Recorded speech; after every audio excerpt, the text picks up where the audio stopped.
Alright, so Willow Springs Reimagined was today, and I'm going to go through a quick list, pros and cons. We'll do cons first and then pros, and then I'm going to deeper dive into it. So, real quick, cons. Took us 2 hours to go 2 miles. The traffic was backed up far. Cell service, still bad. Always bad at Willow. Both those two things right there, probably not Willow's fault. Next, it was busy. Trash cans were full. Yeah. As far as we saw, there was no... It was organized, but we didn't get any sort of like timeline or program or schedule of anything. There was some maps around, but that was pretty much it. You're on your own. So we missed the Smoking Tire podcast live filming. Don't even know when it was, but we missed it. And then lots of gaps in cars on the track. There was cars on the track. They'd be out there for maybe 5 or 10 minutes. Then the track would be empty for 5 or 10 minutes at least. All right, so now some pros. It felt like a proper racetrack. So Willow Springs has always been, it's in the middle of the desert. It's old. There's not a lot of facilities. No showers. There's no real accommodations. There's no real way to spend, like, if you're going to spend the weekend there, you're sleeping in your truck. It felt more like a proper racetrack. People everywhere. Food vendors everywhere. They had these nice VIP section, whatever. It looked nice. Bleachers looked nicer. Felt like a proper racetrack. There was people flying in by helicopter. Cool. There was a lot of parking. They were dirt lots, but there was a lot of parking. There was like Porsche, like spec GT4 RSs, something. They were all racing there. Maybe they're gonna do like spec racing series there. That'd be cool. I'd go watch that. And as I said, the bleachers, they like kind of renovated them a little bit, painted them up, cleaned them up a little bit. They look pretty nice. And then now some big opportunities that I think they could capitalize on is some sort of annual pass system, or if the rumors are true, there's not gonna be any gate fee. Cool. Test and tune sessions. Hopefully those aren't locked just to like Singer customers. They have like public ones you can sign up for. Cool. More bleachers and facilities, maybe in the middle of the track. The cars were trying to get around in the pits, and there was just people everywhere. Supposedly they sold 5,000 tickets. So if everyone showed up, there was people everywhere. They need to be able to keep people. They need to be able to keep people separate from the cars and the pits and stuff. The vast majority sell pit passes, whatever you want to do. And then they need to figure out the bathrooms. There was porta potties. They were clean. There was a lot of them, no lines, but they need to figure out something permanent. So I'm going to go into a little bit more detail on this stuff, but that's just kind of the quick, 3-4 minute synopsis. So Willow Springs Reimagined was today, and it was all right. There was a lot of ups and downs, we'll say. I got some things to say. Now, I am by no means. I haven't been to the track in a few years. I haven't been to a track day in a few years. I've visited lots of tracks. I'm not an expert in track management or track design, nothing like that. But I'm a consumer, and I have opinions. So we're going to go off that. Let's see. So, there'll be some footage sprinkled in throughout of the day there. Just some random stuff. I guess we'll just go from the beginning of the day. So I only live about 3 miles from the track. Roughly. We'll say roughly 3 miles. And it's a straight road. Once you pull out of my neighborhood, there's a straight road, Rosamond Boulevard, all the way to the entrance road of Willow Springs. Now, as I said, that's about 3 miles. Took us 2 hours. And we left about, the event started at 10, we left around maybe 10:15. It wasn't 10:30, 10:15, 10:20. 2 hours for not even the full 3 miles. We got about a mile down the road, then we hit traffic. We ended up parking in a dirt parking lot out by Rosamond Boulevard, and walked down the entrance road to get to the gate. So when we pulled off, you know, there was some old little convertible in front of us. By the time we parked and walked to the gate, that car was not to the gate yet. And then they still had to go park in a different dirt lot and then walk back to the gate. So that would have been maybe another 15 to 30 minutes. I don't know how long exactly that would have taken. So that was crazy. And when we got up to the front, we thought that they were, because you had to buy tickets ahead of time, we thought they were scanning the tickets, wanted like per car by car, and that's what was taking so long. That's not what was happening. They were just moseying people along into the parking lot, getting people parked. So it was a slow process. That is to say that there's a lot of people. They sold 5,000 tickets. That was all they were planning on selling. They sold out of them. Like earlier this week is when they kind of announced that they were sold out. So now it felt like a proper racetrack. If you've ever been to Willow, you know, on track days or even some events, you know, it's the people that are participating in the track day or the event, and that's it. There's not a ton of extra people floating around looking at stuff, eating, buying stuff. It's just the people there for the track day or the event. So there was a ton of people, felt like a proper racetrack. So that was pretty awesome. Now, along with that, some of the services at the track were very backed up. We got there around noon. I think we parked a little after noon. So it was lunchtime. We weren't expecting to get there and immediately go eat, but we went and got in line for food, and it took almost another hour. By the time we got our food and ate, it was after 1 o'clock. So now, again, 5,000 people. There was food trucks. Some were busier than others. They also had food inside the little diner. You know, drink booths. There was lots of drink booths, so that was good. It was not hard to get water and drinks, beer, you know, seltzer drinks, whatever. Food was a long wait time. And then with that, trash cans were also very full at all times. There's people going around emptying them, and you know, it slowed down a little after lunch. Like we started seeing trash cans that were not full perpetually, but around the lunchtime, trash cans were pretty much all full. Anywhere you looked, you know, people are just piling stuff on top because this trash can's full, you go to the next one, that one's full, you go to the next one, that one's full. So some service stuff that they need to get worked out. First major event at Willow Springs, I understand growing pains, but they also knew they had 5,000 people coming. So VIP tickets not sold online as far as I can tell. My assumption is they were given to Singer customers or, you know, friends of the track owners, which is Singer and an investment group. Maybe they got the VIP tickets. I don't know. Don't really care. I probably wouldn't have got them anyways. But there was some special parking, whatever. We still would have had to wait in the line to get to the VIP parking. It just would have been a, you know, 5-minute walk to the gate instead of a 15-minute walk to the gate or whatever it was. Not a big deal.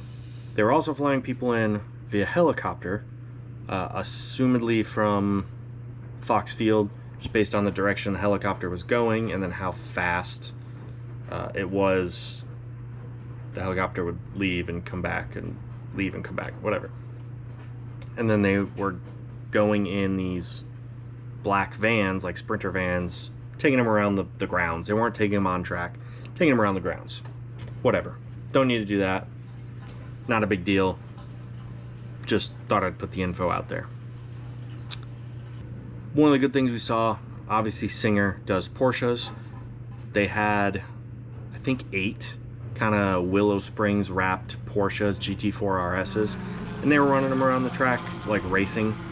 That was pretty cool. That like Porsche Cup or, you know, some spec racing would be pretty cool to go out and watch at Willow. That's promising. But on the flip side of that, one thing we noticed is often there was big gaps in cars being on the track. So I think after the, you know, obviously everyone had to go eat lunch too. Track workers got to eat lunch, drivers got to eat, people got to eat. Totally understand. There was probably a good like 30 or 40 minutes, maybe a little bit longer, with a quiet track.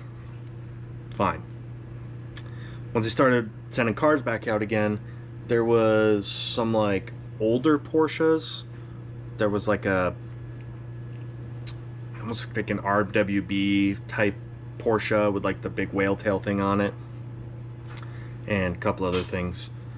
They were out running around, maybe 6 cars. They did like 3 laps, and then they came in, and then there was nothing for 10 minutes, you know. And then a couple other cars, random cars, went out, 2-3 laps, nothing for another 5 or 10 minutes. And then this like jet car went out.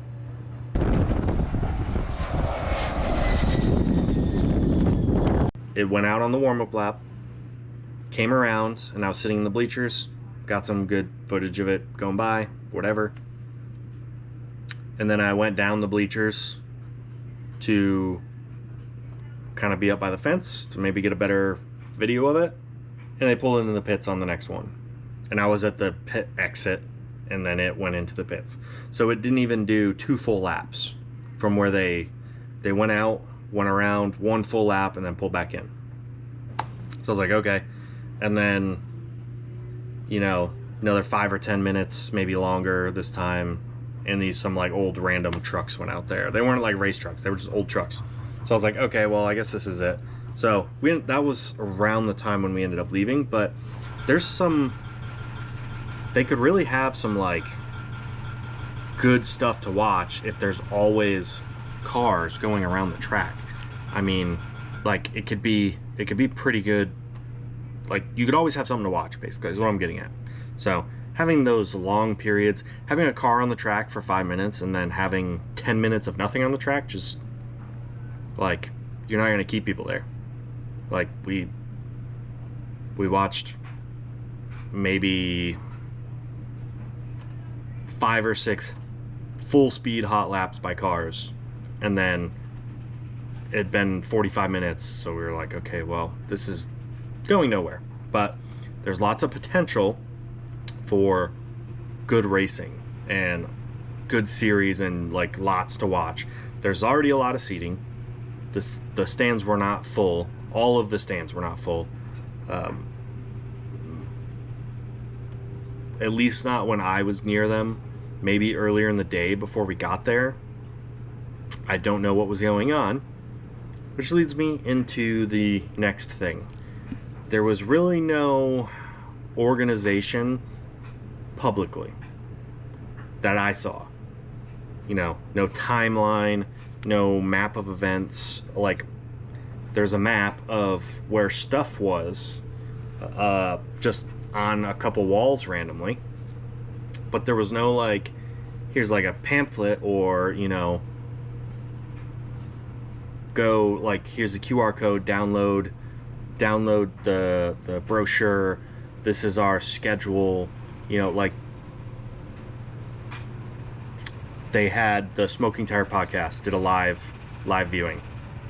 No idea when they did it. It was probably before we got there, because when we got there I could see the stage and there was 2 chairs set up there, so I'm assuming that's where they did the podcast. And then by the time we went and got food and kind of were back in that area, the chairs were gone. So that's my assumption, is they did it like first thing.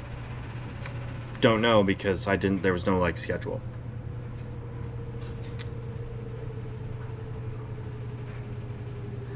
Oh, and all the bleachers, another thing about the bleachers, they were all, most of them, maybe not all of them, most of them were like kind of cleaned up and repainted. You know, the rails, as long as I can remember, have been just like kind of bare metal, like rusty, not sharp or damaged or anything, but just kind of brown.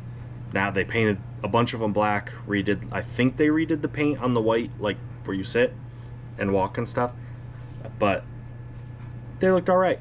They definitely put some effort into them, which is awesome. Now, some of the things where I think Willow could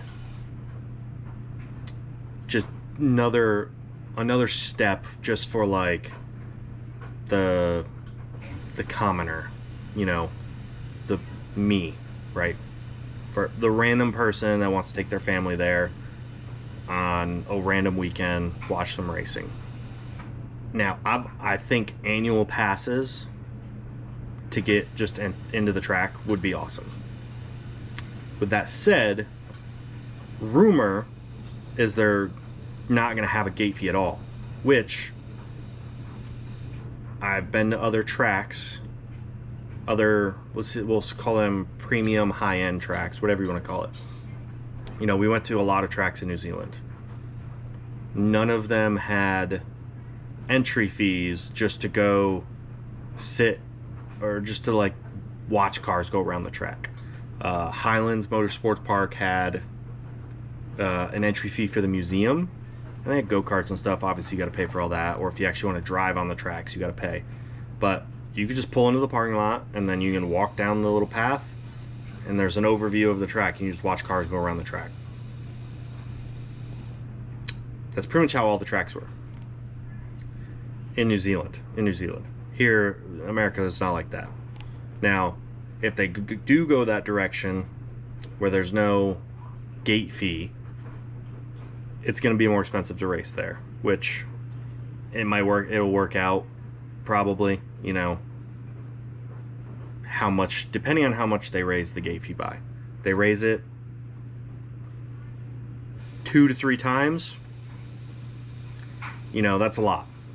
The track day events that I've always gone to, you know, are right around maybe 150 to 250 range, depending on who you go through. Now you triple that, you know, you're pushing, that's $750 on the high end. You know, $500 if you get a good amount of track time, 6 20-minute sessions or something, 5, 6 20-minute sessions. Okay. If it's ran well, you know, if the facilities are there. You know, over on Streets of Willow, there was like one or two little bathrooms in the building, and they're public bathrooms, but they're not like set up as public bathrooms. Like, it's just a bathroom, like you would go to the gas station and it has a bathroom in it. It's a bathroom like that. It's not, you know, there's not multiple stalls and people come and go as needed. It's not that type of bathrooms over there. Also, there's like, sometimes they have food trucks over at Streets, but otherwise you got to drive all the way around to Big Willow to get food, or leave the track altogether. So they can make it worth it. They really can. You know, they can make a $500-600 track day worth it, just with it being more comfortable to be there on a track day. I already talked about they updated the bleachers a little bit, you know, kind of repainted them. They didn't really renovate them, they repainted them. If they wanted to really renovate them or remodel them, whatever word, you know, a wind blocker. It was windy today. You might be able to hear it in some of the videos. It was windy. Back of the bleachers, basically wall it off, and an overhang. You know, you're out of the sun, you're out of the wind. The bleachers, they don't need to be cushioned. They don't need to be aluminum. They don't need to be spotless, clean, brand new. You know, a wind blocker, sun blocker. And the bathroom situation. That was one of the last. That was one of the last things I noticed, actually. Now, there wasn't a lack of bathrooms. They had tons of porta potties. They had them brought in. They're not like old. They look brand new. So I'm sure they were clean. I didn't use any. And that's great. There was no lines to get in the porta potties. There was a group at either end, I think, of the pits. I don't know if there was any in the middle. But there is a little building in the middle with like 3 or 4 bathrooms in it. That was blocked off. You couldn't use those bathrooms, which is fine. Those bathrooms are probably as old as the track. But they need to do something about the bathrooms. Don't know what. You know, some sort of building, with many bathrooms, or a couple little buildings with bathrooms. In the summer, those porta potties ain't gonna cut it. When it's 100 now, it slows down in the summer. That's kind of the off season of Willow.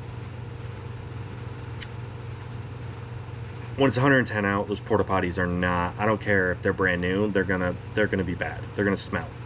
It's not gonna be fun.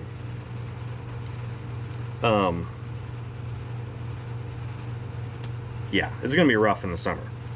And then probably one of the last things, and this is kind of like the traffic that I can't really put this on Willow, but there's no cell service out there. Like, me and Kayla were 100 feet apart and I couldn't get a text message to her. Like, she was trying to ask me, because she went to a different food truck. I had some barbecue. It was pretty good. She had some sandwich. Hey, she was trying to text me if I wanted a side. It took me forever to get the message. Or I got her message, mine wouldn't send for whatever reason. So, either next time we go, I'll probably throw the radios in the car. I got like walkie-talkies. Or they're gonna have to like get a cell tower out there. Like it's crazy. They're gonna have to do something. Yeah, all in all, I enjoyed it. Now, Willow Springs Reimagined, there was some bougie areas. And that's probably how Willow's gonna be. Now, if they use those bougie areas to, you know, subsidize me with my you know, beat crap Miata, right, with a V8 in it, and you know, those singer people get all these benefits. You know, they had these 2 buildings, they had them all repainted, they had these nice little hedges, they had a little VIP gate when security people. It looked very nice. I don't need all that at a racetrack. If they want their elite level racing and benefits and, you know, VIP area, their little clubhouse thing, and you know, they have a $10,000 a year membership or something. I just made that number up. I don't actually know if it'll be that. Cool. Please don't take the track away from the people who love the track and have been trying to go to the track. But the pricing has just gotten, I know it's going to go up. But if they price people out of it, no one's going to go, like no one's going to be able to go at all. So that's all I got on the Willow Springs Reimagined. So yeah, till next time, just keep building.